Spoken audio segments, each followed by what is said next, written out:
Menertawakan dunia persilatan. Xiao Jianghu. Audiobook, novel silat. Cerita, Jin Yong. Jilid 142. Waktu itu Ren Yingying mendengar dengan jelas percakapan antara Lin Pingxi dan Yu Lingshan di dalam kereta, sementara Ling Huchong tidak ikut mendengarnya. Ia sadar betapa Ling Huchong sangat menghormati gurunya sehingga sengaja memendam rahasia itu rapat-rapat. Namun, kini keadaannya berbeda. Ia terpaksa membocorkan rahasia tersebut demi untuk menyadarkan Ling Huchong bahwa guru yang dihadapinya sekarang ini bukan lagi seorang tokoh persilatan terhormat, melainkan seorang aneh yang sudah tidak normal, seorang gila yang tidak mungkin bisa diajak bicara tentang budi kebaikan segala. Benar juga, sorot mata Yu Bukun bertambah beringas. Nona Ren, sebenarnya aku bermaksud mengampuni jiwamu. Namun, karena ucapanmu yang tidak jelas itu, terpaksa aku harus membereskan nyawamu. Maka, janganlah kau menyalahkan aku bila sebentar lagi kau harus mampus, ujarnya. Lekas pergi, Kakak Chong, lekas pergi. Kembali Ren Yingying berteriak-teriak tanpa memedulikan keselamatan diri sendiri. Sementara itu Yu Bukun sudah mulai mengangkat pedangnya. Ling Huchong hafal benar bagaimana kehebatan ilmu silat sang guru. Sekali pedangnya bergerak, tentu jiwa Ren Yingying akan langsung melayang. Maka dengan cepat ia berteriak, kalau mau bunuh, bunuh saja aku, jangan mencelakai dia. Tiba-tiba Yu Bukun menoleh ke arah Ling Huchong dan berkata, kau hanya mempelajari beberapa jurus cakar kucing saja lantas mengira dapat malang melintang di dunia persilatan? Hah? Baiklah, angkat pedangmu, akan kuhajar kau supaya mati dengan rela. Sama sekali aku tidak berani bertarung melawanmu, jawab Ling Huchong. Dalam keadaan seperti ini kau masih juga berlagak bodoh, bentak Yu Bukun gusar. Dahulu, ketika di atas kapal di Sungai Kuning, juga ketika berada di Lembah Lima Tiran, kau sengaja berkomplot dengan kawanan bangsat untuk membuatku malu. Waktu itu sudah timbul niatku hendak membunuhmu, tapi kutahan sampai sekarang. Boleh dikata kau sangat beruntung. Waktu di Fuco pun kau sudah jatuh ke tanganku. Kalau bukan karena istriku yang berada di sana tentu sudah lama kuhabisi riwayatmu. Gara-gara salah perhitungan waktu itu akibatnya malah mengorbankan putriku yang harus mati di tangan bangsat semacam dirimu ini. Aku tidak, sahut Ling Huchong tergagap-gagap. Siapkan pedangmu, bentak Yu Bukun murka. Jika kau mampu mengalahkan ilmu pedangku, maka kau dapat langsung membunuhku pula. Kalau tidak, maka aku pun takkan mengampuni jiwamu. Siluman betina sekte iblis ini sembarangan mengoceh, biar ku bereskan dia lebih dahulu. Usai berkata ia langsung menebaskan pedangnya ke arah leher Ren Yingying. Tanpa pikir lagi Ling Huchong langsung melemparkan sebongkah batu yang dipegangnya tadi ke arah Yu Bukun. Yu Bukun terpaksa berkelit menghindar. Secepat kilat Ling Huchong menjatuhkan diri dan menggelinding ke samping untuk menyambar pedang Ren Yingying yang terjatuh di tanah tadi. Secepat kilat ia lantas menusuk pula ke arah paha kiri Yu Bukun. Apabila serangan Yu Bukun tadi diarahkan kepada Ling Huchong, maka pemuda itu pasti tidak akan menghindar dan rela mati di tangan sang guru. Namun, melihat Yu Bukun berniat membunuh Ren Yingying karena telah membongkar rahasianya, maka Ling Huchong pun tidak bisa tinggal diam. Dilihatnya bagian bawah ketiak kanan Yu Bukun adalah tempat yang terbuka, maka ia lantas menyerang titik itu dengan lemparan batu untuk memaksa lawan menarik kembali serangannya. Benar juga, Yu Bukun segera menarik pedangnya untuk menangkis. Namun, berturut-turut Ling Huchong kembali menyerang 3 kali, terpaksa Yu Bukun mundur 2-3 langkah dengan perasaan terkejut bercampur heran. 3 kali pedang mereka beradu membuat tangan Yu Bukun terasa kesemutan. Memang dalam pertarungan di biara Shaolin beberapa bulan yang lalu Ling Huchong tidak mengerahkan segenap kemampuannya, sementara kali ini ia berusaha sekuat tenaga untuk menyelamatkan nyawa Ren Yingying. Setelah mendesak mundur lawan, Ling Huchong segera membalik sebelah tangannya hendak membuka totokan pada tubuh Ren Yingying. Namun, Ren Yingying berseru, jangan khawatirkan aku, awas. Tampak sinar putih berkelebat, rupanya pedang Yu Bukun sudah menusuk kembali. Untungnya Ling Huchong pernah melihat ilmu silat Dong Fang Bubai, Yu Bukun, dan Lin Pingxi sebelumnya. Ia pun sadar bahwa gerakan ketiga orang itu sangat cepat seperti bayangan setan. Jika ia menunggu sampai titik kelemahan lawan terlihat, maka bisa-bisa dirinya akan terluka lebih dahulu. Oleh sebab itu, tanpa pikir panjang, Ling Huchong pun mengacungkan pedangnya lantas menusuk perut Yu Bukun secepat kilat. Yu Bukun kelabakan dan terpaksa melompat mundur sambil memaki, "Sungguh keji kau, bangsat cilik." Padahal, sebagai orang yang mendidik dan membesarkan Ling Huchong sejak kecil seharusnya Yu Bukun hafal watak pemuda itu. Apabila ia tidak peduli dengan serangan balasan Ling Huchong tadi dan tetap menyerang, tentu jiwa lawan sudah melayang di tangannya. Ling Huchong sendiri meskipun menggunakan siasat hancur bersama musuh, namun dalam hati ia tidak pernah melupakan budi baik sang guru. Sebenarnya ia tidak sungguh-sungguh menusuk perut gurunya itu. Jadi, dalam hal ini Yu Bukun telah salah perhitungan. Ia terlanjur mengukur orang lain seperti dirinya sendiri, sehingga kehilangan satu kesempatan bagus untuk membinasakan lawan. Setelah beberapa jurus berlalu, permainan pedang Yu Bukun bertambah gencar namun tetap tidak bisa mengalahkan lawan. Ling Huchong sendiri menghadapinya dengan tangkas dan penuh semangat. Semula ia rela mati di tangan sang guru. Namun, begitu teringat bahwa Ren Yingying telah membuat Yu Bukun sakit hati, maka ia yakin gurunya itu pasti akan menyiksa si nona sampai mati menderita demi melampiaskan amarah. Membayangkan hal itu membuat Ling Huchong pantang menyerah dan bertempur dengan sekuat tenaga.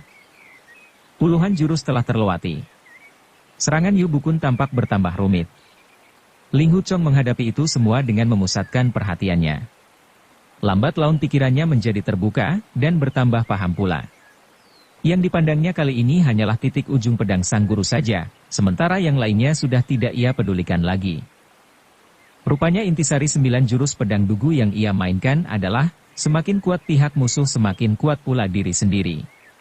Dahulu sewaktu bertanding melawan Ren Wuxing dalam penjara di bawah Danau Barat, tak peduli bagaimanapun Ren Wuxing menyerang dengan bermacam-macam gerak perubahan selalu saja Ling Huchong dapat melayaninya dengan jurus-jurus baru yang lahir seketika.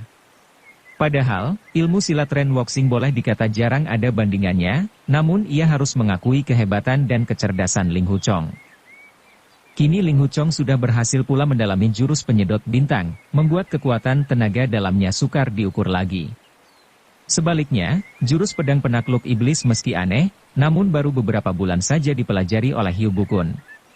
Gerakannya belum secepat Dongfang Bubai. Tentu keadaannya berbeda dengan Ling Huchong yang telah setahun lebih menguasai 9 jurus pedang dugu dan memperoleh banyak pengalaman bersama ilmu sakti tersebut. Oleh karena itu, setelah ratusan jurus berlalu, cara Ling Huchong melayani lawannya sudah tidak perlu menggunakan pikiran lagi. Betapapun aneh perubahan gerak serangan jurus pedang penakluk iblis selalu dapat disambutnya dengan jurus serangan yang sama anehnya pula. Meskipun jurus pedang penakluk iblis memiliki 72 jurus utama, namun setiap jurus memiliki gerak perubahan yang bermacam-macam. Gerakan-gerakan perubahan dalam jurus pedang tersebut sangat rumit dan menakjubkan.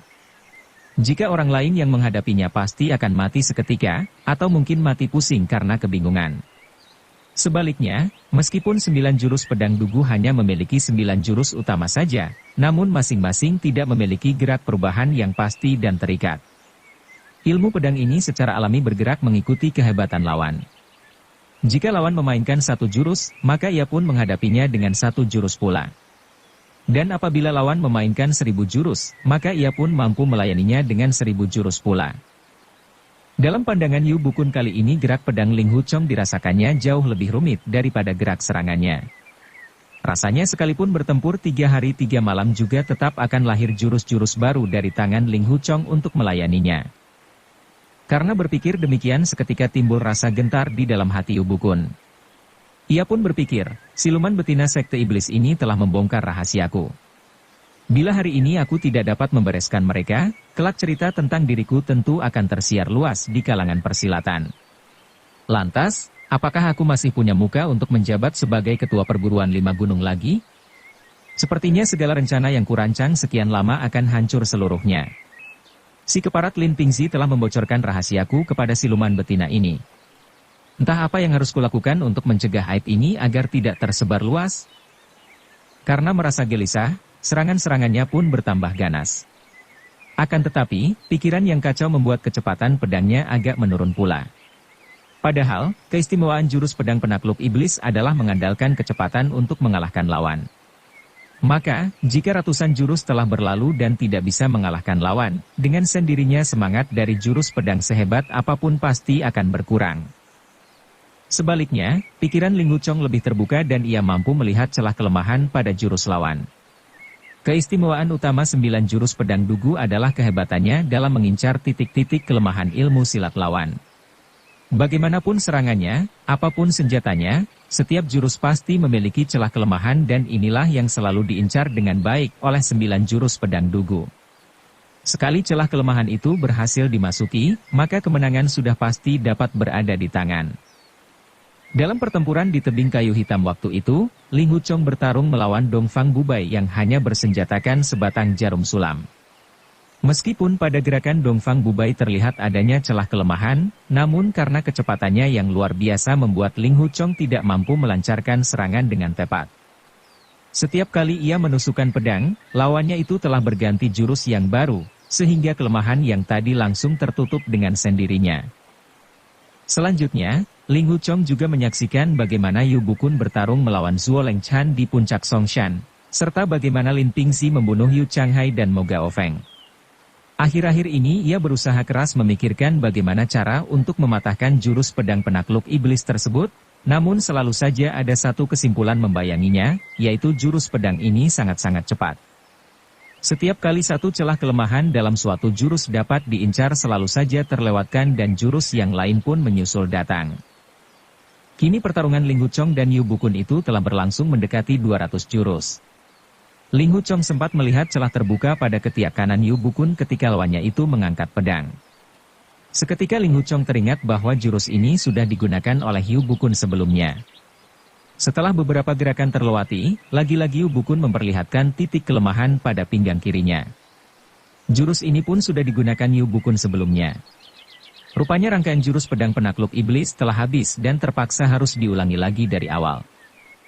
Tiba-tiba seberkas pikiran muncul dalam benak Ling Wuchong, jurus pedang penakluk iblis sangat cepat luar biasa. Celah kelemahannya yang kutemukan bukanlah celah kelemahan yang sesungguhnya, karena gerakannya begitu cepat, sehingga langsung tertutup oleh jurus-jurus selanjutnya yang susul-menyusul.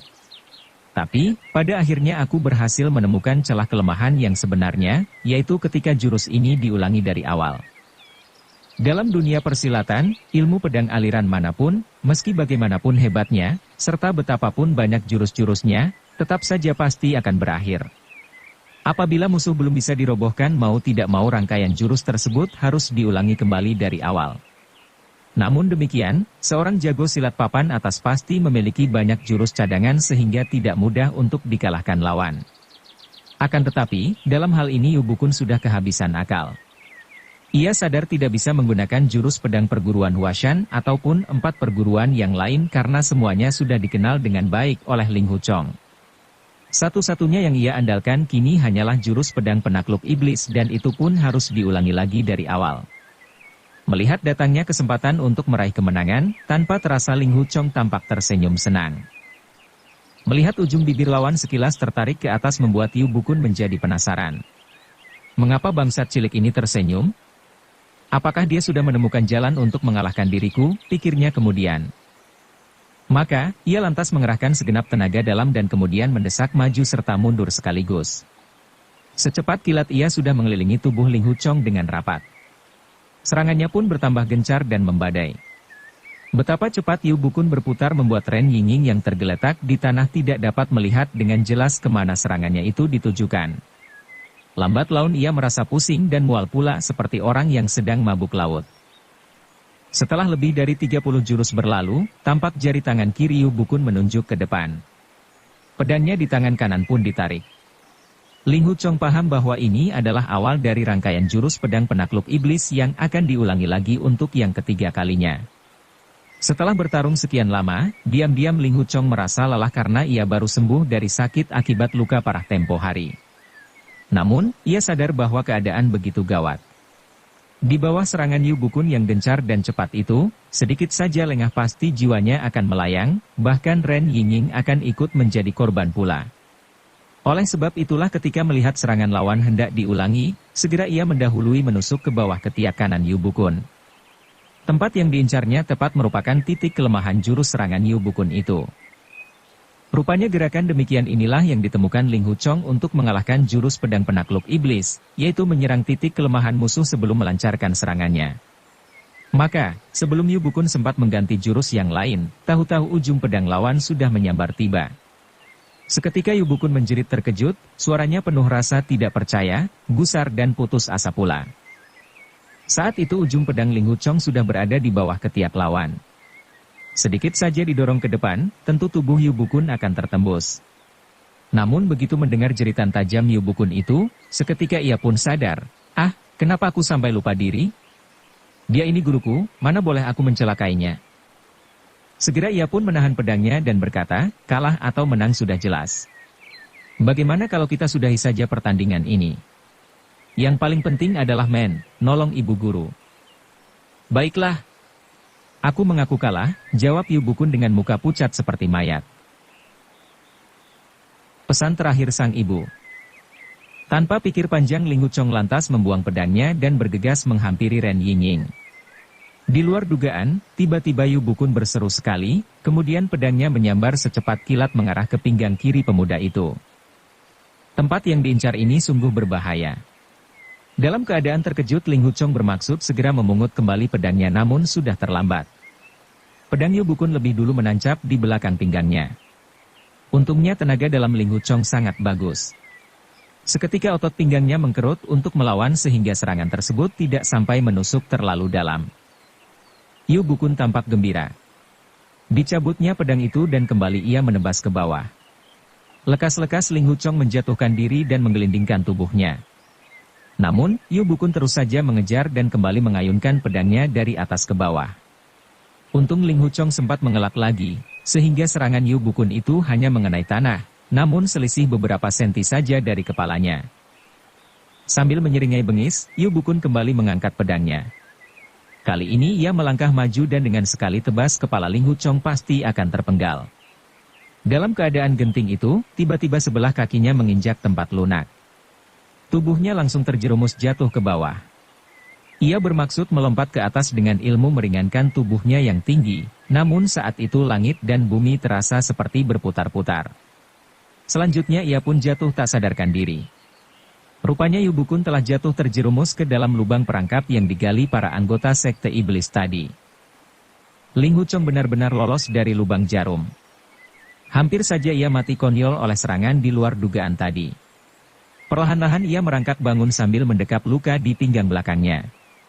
Pada saat itulah terdengar seruan beberapa orang dari semak-semak. "Nona besar! Gadis suci!" Kemudian beberapa orang tampak berlari-lari keluar. Mereka tidak lain adalah Bao Dacu, Tetua Mo, dan 4 orang lainnya. Bao Dacu tiba di tepi lubang perangkap. Sambil menahan napas ia mengetuk kepala Yu Bukun berkali-kali menggunakan gagang goloknya sekuat tenaga. Ia sadar tenaga dalam orang ini sangat tinggi. Obat bius dalam lubang jebakan itu mungkin hanya membuatnya pingsan sebentar. Maka, ketukan keras tadi pasti akan membuatnya pingsan lebih lama lagi. Sementara itu, Ling Hu Chong dengan susah payah mendekati tempat Ren Yingying menggeletak dan bertanya, bagian mana yang ditotok olehnya. "Apakah kau tidak apa-apa?" Ren Yingying balik bertanya. Suaranya terdengar gemetar karena rasa khawatir yang begitu besar. "Jangan khawatir, aku takkan mati," sahut Ling Hu Chong. "Bunuh bangsat keparat itu," teriak Ren Yingying tiba-tiba. "Baik," jawab Bao Dacu paham. Namun Ling Hu Chong lebih dulu mencegah, Jangan." Ren Yingying mengerti perasaannya dan segera mengganti perintah, "Tangkap saja dia." Rupanya ia tidak tahu kalau lubang perangkap itu mengandung obat bius. Terdengar Bao Dacu menjawab, "Baik." Namun, ia tidak berani berterus terang bahwa lubang perangkap itu adalah hasil karyanya, karena ketika tadi sang gadis suci dikejar-kejar dan diringkus oleh Yu Bukun, sama sekali ia dan rekan-rekannya tidak berani keluar untuk menolong karena takut mati. Peristiwa ini kalau sampai diketahui oleh tebing kayu hitam tentu bisa menjadi musibah besar bagi mereka dan berakhir dengan hukuman mati. Maka, Bao Dacu pun menahan napas dan terjun ke dalam lubang. Kemudian dengan kecepatan tinggi ia mencengkeram tengkuk Yu Bukun dan menyeret tubuh orang itu ke atas. Dengan cekatan ia menotok pula beberapa titik nadi penting pada tubuh ketua perguruan 5 gunung tersebut. Selanjutnya, kaki dan tangan Yu Bukun pun diikat pula menggunakan tambang. Sudah terkena bius, diketok kepalanya, lalu titik nadinya ditotok, dan diikat menggunakan tambang. Sekalipun kepandaian Yu Bukun setinggi langit juga tidak mungkin bisa lolos. Ling Huchong saling pandang dengan Ren Yingying. Kedua muda-mudi ini merasa seperti baru saja terbangun dari sebuah mimpi buruk. Selang agak lama barulah Ren Yingying menangis. Ling Huchong mendekati dan memeluknya. Setelah pengalaman pahit tersebut, mereka merasa hidup belum pernah seindah saat ini. Perlahan-lahan Ling Huchong membuka semua totokan pada tubuh Ren Yingying tersebut. Ketika tiba-tiba melihat sang ibu guru masih tergeletak di tanah, barulah Ling Huchong ingat dan berteriak, "Celaka!" Segera ia pun mendekati Ning Zongze dan membuka totokan pada tubuh Nyonya Yu tersebut sambil berkata, "Maafkan aku, Ibu Guru." Ning Zongze telah menyaksikan semuanya dengan jelas. Ia sangat mengetahui bagaimana kepribadian Ling Huchong, juga bagaimana perasaan pemuda itu kepada putrinya. Ling Huchong selalu memperlakukan Yu Lingshan bagaikan seorang dewi kahyangan, sehingga ia yakin semua tuduhan Yu Bukun adalah palsu belaka. Tuduhan sang suami bahwa Ling Huchong telah memerkosa dan membunuh Yu Lingshan sungguh tidak masuk akal sama sekali. Apalagi setelah menyaksikan secara langsung betapa besar rasa cinta dan kesetiaan Ling Huchong terhadap Ren Yingying, keyakinan Ning Zongze bahwa suaminya telah melancarkan fitnah semakin bertambah kuat.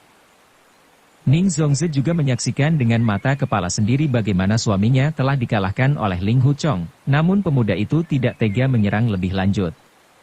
Sebaliknya, Yu Bukun malah balas menyerang dari belakang secara keji dan tiba-tiba.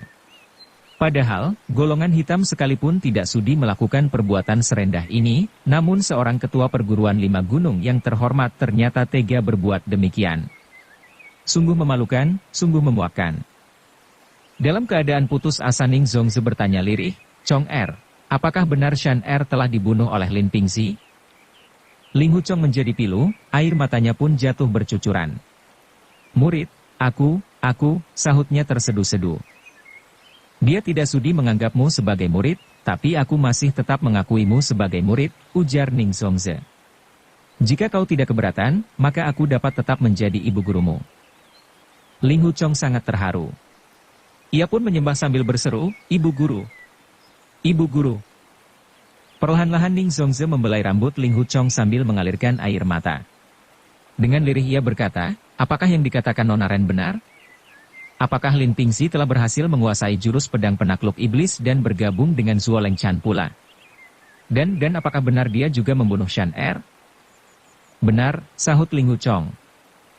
"Coba kau putar tubuhmu ke sana," kata Ning Zongze, "akan kuperiksa lukamu."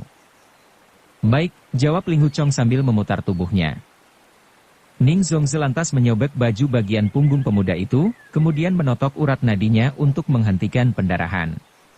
"Apa kau membawa obat luka perguruan Henshan?" ujarnya kemudian. "Ya, ada," jawab Ling Huchong. Segera Ren Yingying mengambil obat tersebut dari balik baju Ling Huchong dan menyerahkannya kepada Ning Zongze. Ning Zongze perlahan membersihkan bercak-bercak darah pada luka Ling Huchong, baru kemudian menaburkan obat perguruan Henshan yang mujarab itu kepadanya. Ia lantas mengeluarkan sehelai sapu tangan berwarna putih bersih untuk menutup luka itu, lalu merobek gaunnya sebagai pembalut.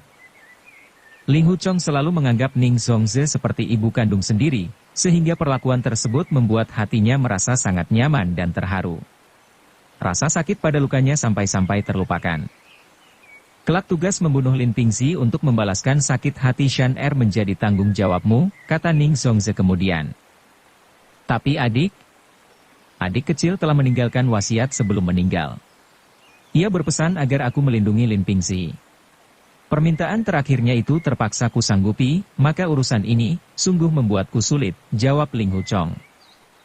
"Karma buruk, ini karma buruk," ujar Ning Zongze sambil menghela napas panjang. "Chong Er, untuk selanjutnya terhadap siapapun juga janganlah kau terlalu berbaik hati," lanjutnya. Ucapan Ning Zongze itu diakhiri dengan penegasan. Ling Huchong pun menjawab, "Baik." Tiba-tiba tengguknya terasa hangat-hangat basah, seperti terkena tetesan benda cair. Begitu menoleh, dilihatnya muka Ning Zongze telah memutih, pucat pasi. Ia pun terkejut dan menjerit, "Ibu guru!" Segera Ling Huchong bangkit dan memegangi tubuh Ning Zongze. Ternyata sebilah pisau belati telah menancap di dada istri Yu Bukun tersebut, tepat pada bagian jantung. Seketika wanita itu pun meninggal dunia. Ling Hu Chong terkejut bukan kepalang hingga mulutnya ternganga tak bisa bersuara. Ren Yingying juga sangat terperanjat, namun karena tidak memiliki hubungan keluarga atau pertemanan dengan Ning Zongze, maka rasa sedihnya tidak terlalu mendalam. Segera ia memapah Ling Hu Chong yang tampak lemas itu. Selang sejenak, barulah Ling Hu Chong dapat menangis. Melihat kejadian sedih tersebut, Bao Dachu berpikir tentu akan banyak kata-kata mesra diucapkan oleh mereka berdua. Maka, ia pun tidak berani mengganggu sedikit pun. Selain itu, ia juga takut lubang jebakan tersebut akan diusut oleh Ren Yingying, sehingga ia pun buru-buru mengangkat tubuh Yu Bukun dan membawanya ke tempat tetua mau berdiri. "Untuk apa mereka menangkap guruku?" tanya Ling Hu Chong. "Kau masih memanggil guru padanya?" sahut Ren Yingying. "Sudah terbiasa," jawab Ling Hu Chong. "Mengapa ibu guru bunuh diri?" Mengapa ibu guru bunuh diri?" "Sudah tentu disebabkan si penjahat Yu Bukun itu," kata Ren Yingying dengan gemas. "Apa gunanya mempunyai suami pengecut dan tidak tahu malu seperti dia? Karena tidak bisa membunuh suami sendiri, terpaksa ia memilih bunuh diri. Kita harus lekas membunuh Yu Bukun untuk membalaskan sakit hati ibu gurumu." Namun, Ling Hu Chong menjadi ragu-ragu. "Kau berkata dia harus dibunuh? Bagaimanapun juga dia pernah menjadi guruku dan juga membesarkan diriku. Meski dia pernah menjadi gurumu, pernah membesarkan dirimu pula, tapi sudah berapa kali dia bermaksud mencelakaimu? Antara budi dan dendam sudah seimbang dan saling menghapuskan. Sebaliknya, budi baik ibu gurumu belum sempat kau balas. Coba pikir, apakah kematian ibu gurumu ini bukan disebabkan karena perbuatannya?" Ling Hu Chong menghela napas dan menjawab dengan pilu, "Budi baik ibu guru rasanya sukar untuk kubalas seumur hidup. Meskipun aku dan Yu Bukun tidak memiliki hubungan lagi, tapi bagaimanapun juga aku tetap tidak dapat membunuhnya." "Kau tidak perlu turun tangan sendiri," ujar Ren Yingying. Mendadak ia berseru, "Bao Dachu!" "Ya, Nona besar," sahut Bao Dachu. Segera ia melangkah maju bersama tetua Mo dan yang lain. "Apakah ayah yang telah menugasi kalian kemari untuk menyelesaikan masalah ini?" tanya Ren Yingying. "Benar," sahut Bao Dachu penuh hormat. "Atas titah Ketua Ren, hamba bersama Tetua Ge, Tetua Du, dan Tetua Mo, serta 10 murid telah ditugasi untuk menangkap Yu Bukun dengan segala cara." "Di mana Tetua Ge dan Tetua Du?" tanya Ren Yingying. "Tadi mereka pergi memancing kedatangan Yu Bukun dan sampai sekarang belum kembali." Jangan-jangan. "Coba kau geledah badan Yu Bukun," sahut Ren Yingying. "Baik," jawab Bao Dachu. Segera ia mulai menggeledah tubuh Yu Bukun. Hasilnya, dari balik baju orang itu ditemukan sehelai panji sutra kecil, yaitu panji kebesaran Serikat Pedang Lima Gunung. Selain itu, terdapat belasan tahil emas perak, dan 2 potong medali tembaga. Dengan suara gemas Bao Dachu lantas berkata, "Lapor kepada Nona Besar, Tetua Ge dan Tetua Du ternyata benar-benar dicelakai oleh keparat ini. Dalam bajunya hamba temukan 2 medali milik kedua tetua kita itu." Usai berkata ia lantas mengayunkan kakinya menendang pinggang Yu Bukun keras-keras. "Jangan sakiti dia," seru Ling Hu Chong. "Baik," jawab Bao Dachu penuh hormat. "Ambil air dingin, siram dia agar siuman," perintah Ren Yingying kemudian.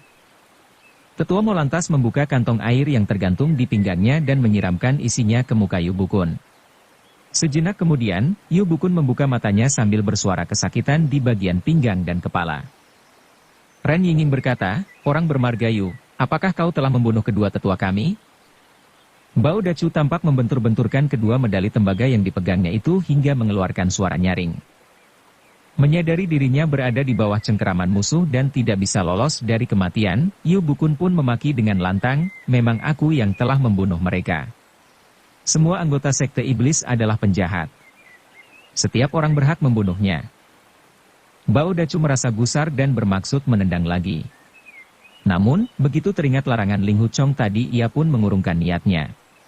Ia sadar hubungan Ling Hu Chong dengan Ketua Ren sangat baik, serta merupakan calon suami sang nona besar pula. Maka itu, ia tidak berani menentang kata-kata Ling Hu Chong sama sekali. Ren Yingying tertawa dingin dan menjawab, "Kau anggap dirimu sebagai ketua golongan lurus bersih, akan tetapi perbuatanmu 100 kali lebih kotor dan lebih rendah daripada orang-orang sekte matahari dan bulan. Secara tidak tahu malu kau berani memaki kami sebagai orang jahat. Istrimu sendiri merasa malu atas perbuatanmu, sehingga ia lebih suka bunuh diri daripada menjadi pasanganmu. Apakah kau masih punya muka untuk hidup terus di dunia ini? Hah? Siluman betina, berani kau sembarangan bicara.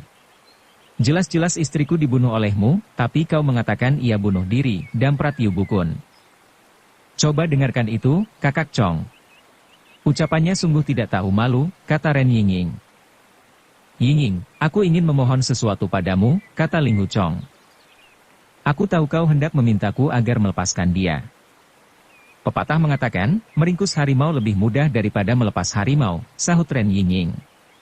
Orang ini berhati culas dan berjiwa keji, ilmu silatnya tinggi pula. Kelak kalau kau bertemu dia lagi, mungkin akan susah untuk membekuknya kembali.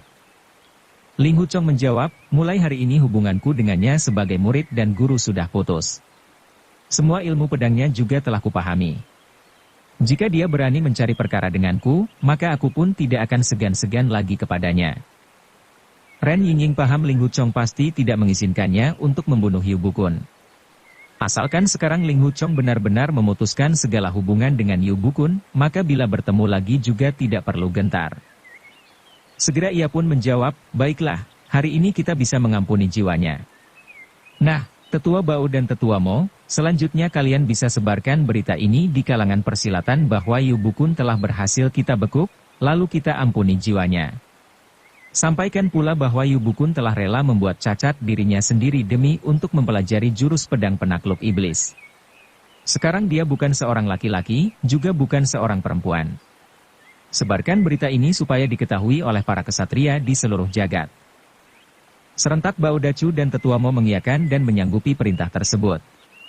Raut muka Yubukun tampak pucat pasi, kedua matanya berkedip-kedip memancarkan sinar kemarahan penuh dengan rasa benci dan dendam. Namun demikian, ada pula sedikit rasa gembira di hatinya karena yakin nyawanya telah lolos dari maut.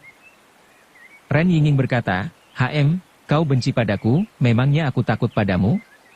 Sambil berkata demikian ia mengayunkan pedangnya untuk memotong tambang pengikat tubuh Yubukun.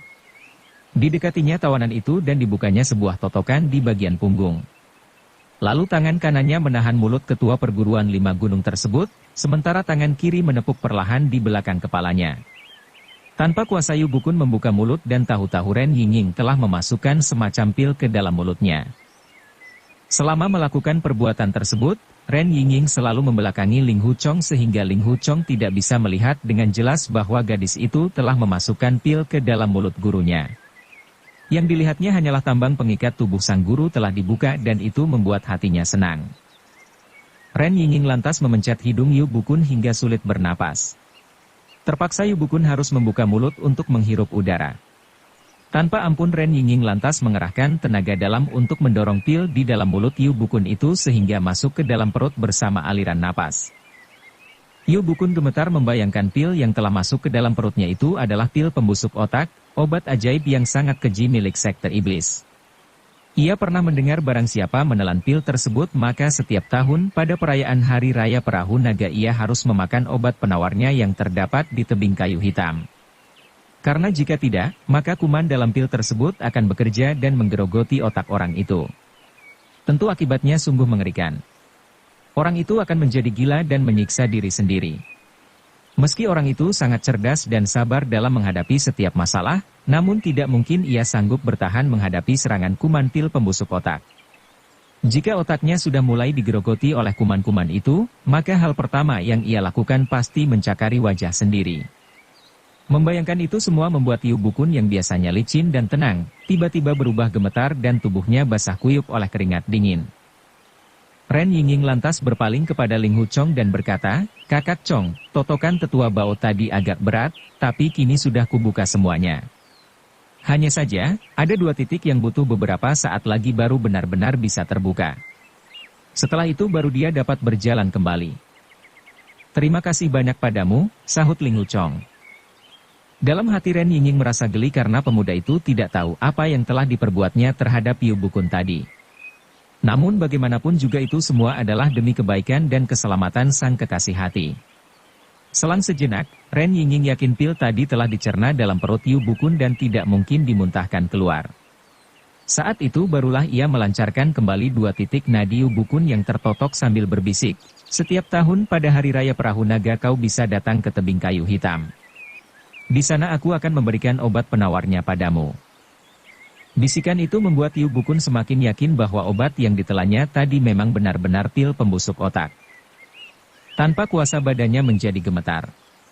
Jadi pil tadi adalah, ujarnya gugup. Benar, dan kau harus diberi selamat, kata Ren Yingying. Obat mujarab kami itu tidak mudah dibuat.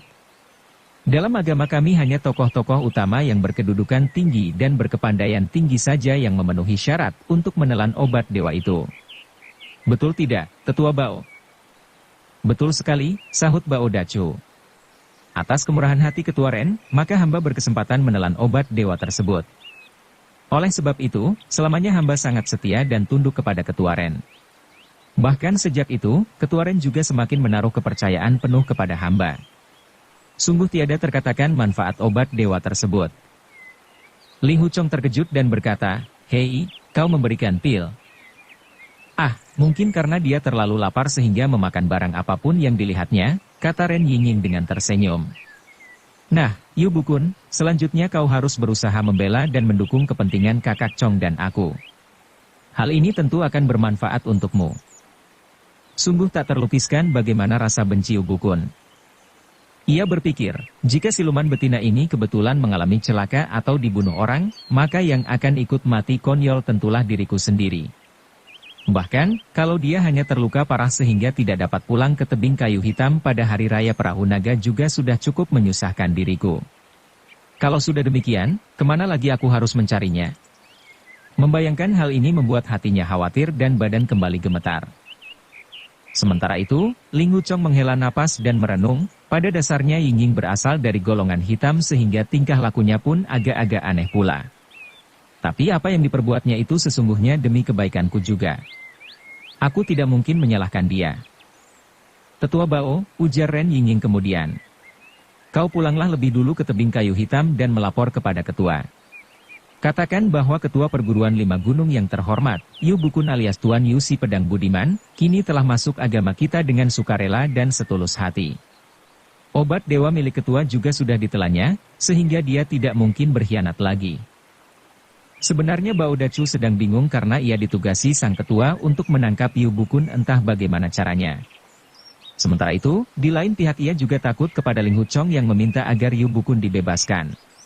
Kini begitu mengetahui Yu Bukun telah menelan pil pembusuk otak, tentu saja hatinya sangat senang dan menganggap Ren Yingying telah memberikan jalan keluar terbaik.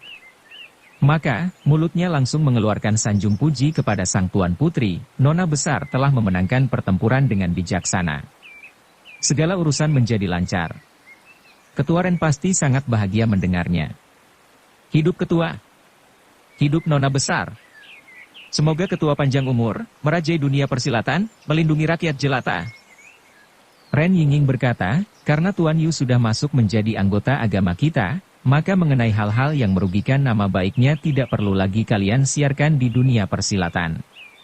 Mengenai pil dewa yang sudah ditelannya juga jangan sampai kalian bocorkan. Orang ini mempunyai kedudukan sangat tinggi di dunia persilatan, cerdas dan tangkas pula dalam segala hal. Kelak ketua tentu akan sangat memerlukan tenaganya. Kami siap melaksanakan perintah Nona besar, jawab Bao Dacu dan yang lain serentak. Bersambung ke jilid 143. Dukung kami dengan subscribe, follow, like, komen dan share. Terima kasih.